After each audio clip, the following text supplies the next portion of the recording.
অন্যান্য সপ্তাহে বৃহস্পতিবার সড়কে গাড়ির চাপ, তীব্র যানজটের চিত্র দেখা গেলেও আজ তার ব্যতিক্রম।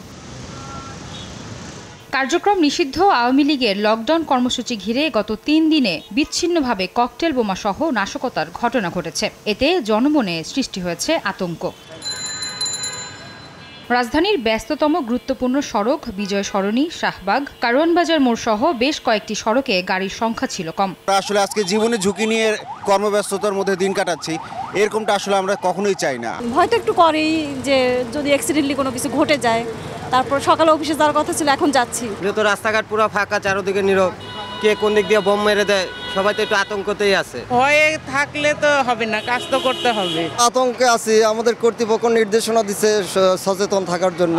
এদিকে মেট্রো রেলেও নেই যাত্রীর চাপ, কর্মজীবী মানুষ ছাড়া বের হননি কেউ। টিকিট কাউন্টারে নেই ভিড়, প্ল্যাটফর্মেও যাত্রী চাপ নেই। স্টেশন জুড়ে নেওয়া হয়েছে বাড়তি সতর্কতা। আসার সময় কোনো লকডাউনের কোনো কিছুই নেই, সব ওপেন ডাউন, সবকিছুই খোলা আছে। কি হবে তা তো বলতে পারি না, এখন যে আসলাম ওটাই ঠিক আছে। চেকিং এর ফলে আমাদের যে সুবিধাটা হচ্ছে, আমাদের যে একটা সিকিউরিটির বিষয় সেটা ইমপ্রুভ হচ্ছে। আরও সিকিউরিটি পারপাসে সবাইকে চেকিং করা হচ্ছে, আর এক্সট্রা নজর দেওয়া হচ্ছে যাতে আমাদের কোনো ধরনের অনাকাঙ্ক্ষিত ঘটনা না ঘটে।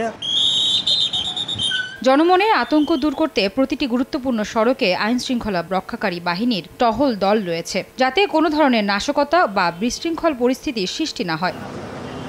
আয়েশা সিদ্দিক, সামিয়া, সময় সংবাদ, ঢাকা।